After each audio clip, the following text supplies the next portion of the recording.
Hello, my dear students. Welcome to your science class. Today we are going to start a new chapter, that is garbage in and garbage out.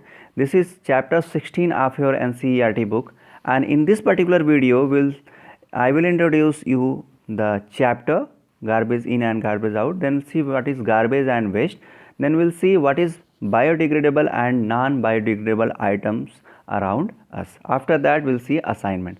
So let's start with the introductory part. Whenever we sweep our houses, shops and other places, we collect variety of items, waste items, dirt, materials in polythene. And what normally we do? We throw it somewhere in the drain, in the corners, on the street, near our houses, somewhere we throw it. This is normal. Normally we are doing, okay, but unknowingly we are doing, okay. This is something like it became habit, okay. So the heap of rubbish material not only spread dirtiness but also provides shelter to houseflies, mosquitoes, microorganisms, bacteria and other disease carrying living organisms. You know that whenever we spread any kind of dirty material, any kind of waste material around us, lot of microorganisms grows in that, okay, and those microorganisms are very harmful for us. You know, mosquitoes are very harmful, other bacteria and viruses are very harmful. Currently we can see that corona is going on, there is virus. So we need to maintain hygiene, and this chapter will let you know that how we can make our surround clean, how we can reduce the garbage and waste material around us in our daily life, okay. So we can learn with the help of this chapter, okay. So what is garbage? All the waste material and other household waste produced on a daily basis are termed as garbage, okay. We'll see in detail also. The different waste of garbage contain peels of vegetables and fruits, leftover cooked food products, waste paper and plastic materials and many other waste items. In last class we discussed, many of you answered many things about what is garbage, what is waste material. Something may be waste for you, something may be best for same waste material can be best for others, okay. So we have discussed. So now we will see examples and all things in that particular video. So waste is any substance which is discarded after primary use, or it is worthless, defective or of no use for you, okay. So that may be waste for you. So waste is generated by all of us and has four main sources. कैसे कैसे waste generate होता है और कौन कौन से 4 sources हैं normally जिसको हम कैटेगराइज कर सकते हैं? तो डोमेस्टिक हो सकता है, इंडस्ट्रियल हो सकता है, एग्रीकल्चरल हो सकता है एंड कॉमर्शियल हो सकता है.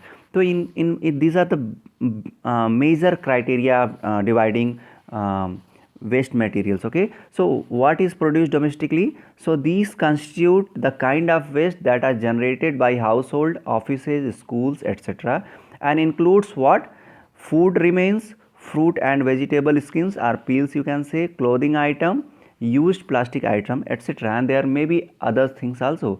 So domestically मतलब हमारे घर से क्या क्या चीज़ें निकलती हैं, स्कूल से क्या क्या चीज़ें निकलती हैं, ये आपके डोमेस्टिक आइटम्स में आ जाएगा, डोमेस्टिक वेस्ट में आ जाएगा. इंडस्ट्री मतलब जो कारखाने होते हैं वहाँ से क्या क्या निकलता है. So this constitute the kind of waste generated by power plants, chemical plants, cement factories, food processing industries, textile industries, each producing waste specific to the kind of industry they are part of.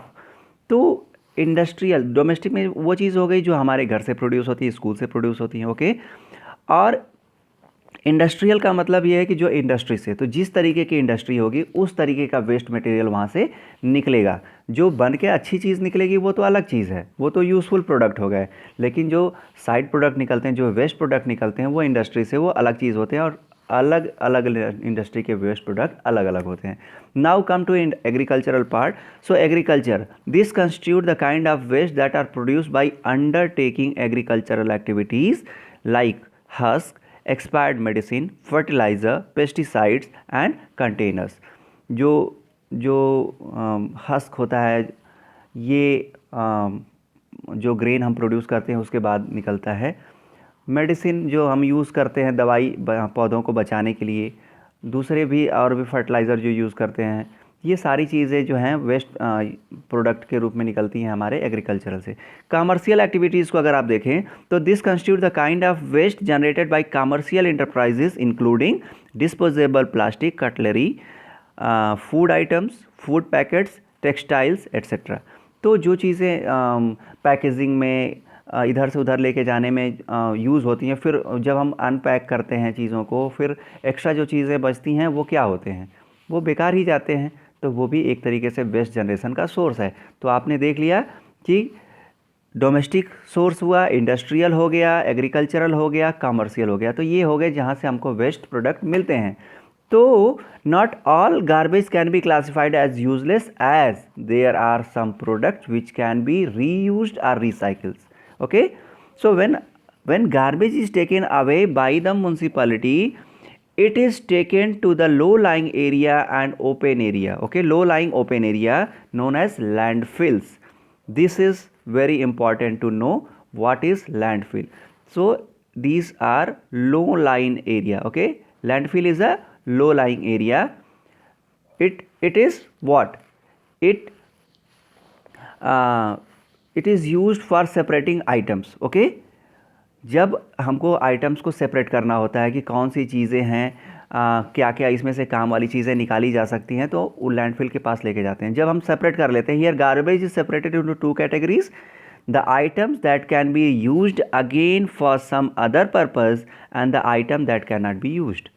So जो that cannot be used then spread over the landfill and cover with the blanket of soil. ठीक है, once full it is covered into the converted into a playground or a park. बहुत सारे park ऐसे बनाए गए हैं जो कि लैंडफिल थे पहले, और आज वो कूड़े से भर के और ऊपर से मिट्टी डाल के खेलने के लिए, प्लांटेशन के लिए यूज़ किए जाते हैं, और वो चीज़ें चल रही हैं। दिल्ली में भी बहुत सारे ऐसे हैं, यहाँ तक कि इंद्रप्रस्थ पार्क जो दिल्ली का है वो भी एक पहले लैंडफिल एरिया हुआ करता था, और अभी फ़िलहाल में वहाँ अच्छा सा पार्क है। तो these are some examples. Okay, तो अगर देखा जाए तो you can classify normally garbage into two categories. First one is biodegradable, another one is non biodegradable. Biodegradable के बारे में अगर आप देखा जाए, इसमें आप देखें तो आपको दिखाई देगा, हम आगे वाले स्लाइड्स में आपको और बताएंगे कि क्या नॉन बायोडिग्रेडेबल में क्या है. So these are items such as egg cells, vegetables and fruit skin, tea leaves, waste food etc., which can be mixed with the soil and roots over time by the action of certain microorganisms. This is usually not accompanied by a pungent smell. Okay, now this mixture of soil and rotten organic materials can be used as manure to provide nutrients to the plants, and this process of conversion of biodegradable waste into manure for plant is known as composting. Okay, this is very important, manure and composting. तो आपको बता दें, जो चीज़ें micro organism के द्वारा soil में mix कर दी जाएं वो बायोडिग्रेडेबल हैं. ओके, और फिर से वो पौधे के लिए यूज़फुल हो जाती हैं, उनको बहुत सारे मिनरल्स प्रोवाइड कराते हैं, मैन्योर का काम करते हैं, और इस प्रोसेस को, मैन्योर के फॉर्मेशन के प्रोसेस को क्या बोलते हैं? Composting. Okay, on the other hand there is another thing that is non biodegradable waste. It comprises of the item that do not rot over time by the action of micro. In पे micro organism का कोई असर नहीं होता, अगर होता भी हो तो बहुत समय लगता है और फिर जाके कुछ हो, वो भी इसलिए इसको हम नॉन बायोडिग्रेडेबल कि अगर चाहें तो भी माइक्रो ऑर्गेनिज्म इनको मैन्योर में कन्वर्ट नहीं करते. तो क्या क्या है? Metal scrap, plastic, glass etcetera. So इनको छोड़ दिया जाए तो एक आज के डेट की जो मॉडर्न एरा है, इसमें आप देखें कि we are using lots and lots of electronic devices, and what will happen to these electronic devices after when they are discarded.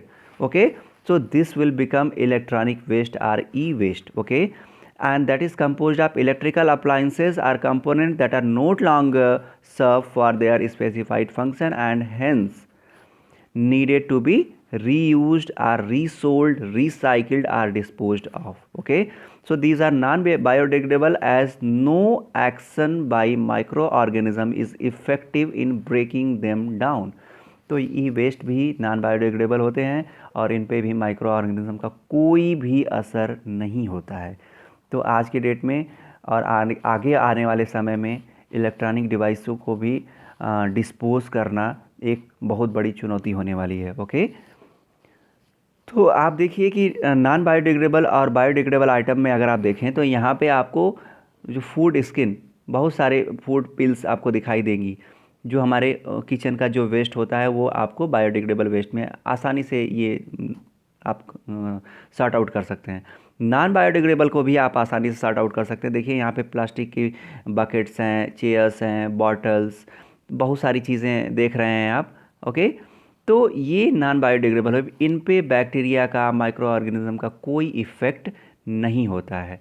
तो अगर आप देखें कि how you can dispose biodegradable and non biodegradable waste, तो whenever you see this kind of this colour of dustbin, you have to understand that this is for non biodegradable waste, and whenever you see this color, so it is written here, you can read it here, it is written non biodegradable. Okay, and in another way here it is written biodegradable. Okay, तो कभी भी आपको कोई भी चीज़ dispose करनी हो और इस तरीके की आपको डस्टबिन दिखे तो आपको ये समझना है कि ब्लू कलर है तो उसमें प्लास्टिक के आइटम्स, वो और भी आइटम्स जो बायोडिग्रेडेबल नहीं है उसमें उसको डालना है, और किसी भी चीज़ का छिलका हो, कोई फूड मटेरियल का हो तो उसको आप ग्रीन वाले इसमें डालेंगे।